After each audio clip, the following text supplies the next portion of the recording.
Seorang wanita meninggal dunia saat akan mengunjungi anaknya yang bekerja sebagai bidan desa di wilayah Tanggamus, Lampung. Karena akses jalan yang buruk, jenazah wanita berusia 50 tahun itu terpaksa ditandu dengan kain sarung.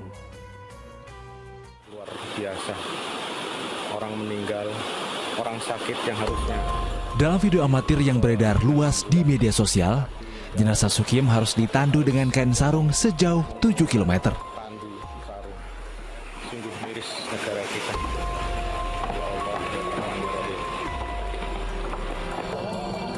Hal ini terpaksa dilakukan karena buruknya akses jalan dan jembatan yang tidak bisa dilalui mobil saat menuju puskesmas.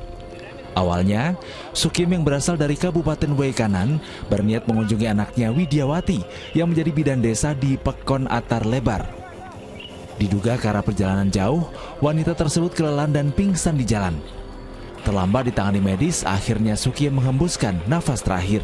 Kemudian dari pihak keluarga memohon kepada masyarakat supaya almarhum tersebut dimakamkan di Pekon asalnya. Jadi seperti biasa kami bersama-sama bergotong royong membantu menandu menggunakan sarung. Hendak dibawa pulang ke kampung halaman harus ditandu dengan sarung. Kami pribadi atas nama masyarakat Atar Lebar sangat prihatin. Sudah puluhan tahun daerah ini terisolir dan jauh dari kesejahteraan masyarakat. Warga berharap adanya bantuan pembangunan infrastruktur di Pekon tersebut sehingga warga bisa mengakses daerah lain dengan lebih mudah. Asep Saifullah melaporkan dari Tanggamus, Lampung. Innalillahi wa inna ilaihi raji'un. Kita doakan semoga almarhumah ditempatkan di sisi yang terbaik di sisi Allah Subhanahu wa taala. Kita coba tanya ke Ustaz ini kan harus ditandu dengan kain sarung. Bisa juga ini karena buruknya akses jalan dan jembatan atau hal lain. Ini merupakan tidak meratanya kesejahteraan bagi masyarakat, begitu Ustaz. Lalu bagaimana Islam dalam mewujudkan kesejahteraan? Jelas sekali saya kira dalam agama Islam itu kan kepentingan umum itu menjadi perhatian.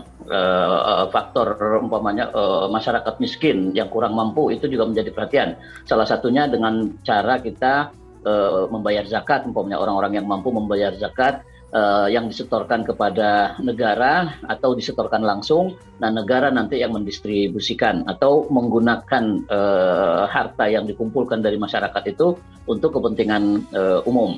Nah, ini kalau kita baca sejarahnya zaman Nabi maupun sahabat-sahabat pada era terdahulu ataupun setelah itu bahkan masa tabi'in itu perhatian pemerintah dalam hal itu memang menjadi sangat besar, sangat penting gitu ya. Apalagi pada masa Khalifah Umar bin Abdul Aziz. Itu bahkan sempat diceritakan pada masa beliau itu negara kesulitan mendistribusikan zakat karena tidak ada orang miskin. Jadi saking meratanya pembangunan, meratanya fasilitas sosial masyarakat sampai tidak ada orang miskin gitu ya, susah untuk dicari. Nah itu saya kira patut dicontoh pemerintah-pemerintah yang semacam itu karena memang tugas pemerintah lah untuk menyediakan sarana umum, fasilitas umum semacam ini. Jadi negara kita yang sangat luas ini tentu selain yang terjadi di berita ini, saya kira masih banyak tempat-tempat lain, wilayah lain yang terisolir ya, relatif terisolir dan masyarakatnya, penduduknya agak kesulitan untuk mengakses umpamanya rumah sakit, pendidikan dan seterusnya. Jadi memang kalau kita mau mencontoh pemerintahan Islam yang terdahulu, ya semestinya hal-hal begini ini menjadi perhatian pemerintah dalam hal ini kalau di daerah ya pemerintah daerah setempat.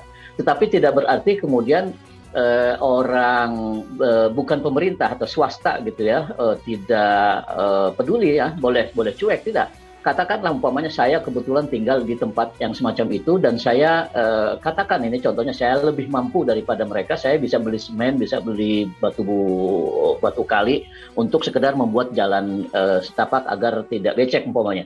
Itu sebetulnya saya juga dalam keadaan itu seharusnya saya terdorong gitu ya untuk membangun ya semeter, 2 meter, 3 meter dan seterusnya untuk kemudian dilanjutkan oleh orang-orang lain gitu. Tetapi masalahnya kadang-kadang ini politik nih. kadang-kadang ketika sudah ada individu masyarakat yang berinisiatif seperti itu, pemerintah kemudian malah ambil ini, sudah ada yang kok membangun jalan, kok kita nggak usah repot-repot memikirkan. Saya kira tidak harus begitu. Baik masyarakat maupun pemerintah, terutama pemerintah itu punya kewajiban sebetulnya ini untuk memfasilitasi hal-hal yang semacam ini, ya, akses jalan dan seterusnya menjadi fasilitas dan kebutuhan masyarakat umum, supaya tidak terjadi hal-hal yang semacam ini gitu. Itu saya kira ya, kita berkaca lah kepada sejarah pemerintahan Islam lah ya. Kalau kita baca sejarah peradaban Islam akan kita temukan banyak sekali itu, Kak Jimmy. Baik, Ustaz tadi kan dalam hal misalnya evakuasi atau penyelamatan ke rumah sakit untuk bantuan begitu ya. Kita harapkan seperti doa Ustaz tadi, pemerintah dapat segera memperbaiki baik itu fasilitas infrastruktur dan juga fasilitas kesehatan, semoga bisa lebih dekat ke permukiman warga. Nah, kalau dalam hal lain misalnya dalam hal pemulasaraan, hal untuk penguburan begitu ya, apakah kita ingin atau keluarga ingin menguburkan di tempat tertentu yang jaraknya jauh, apakah terbatasnya infrastruktur ini membuat kita dapat lakukan penguburan di dekat-dekat permukiman saja, Ustaz?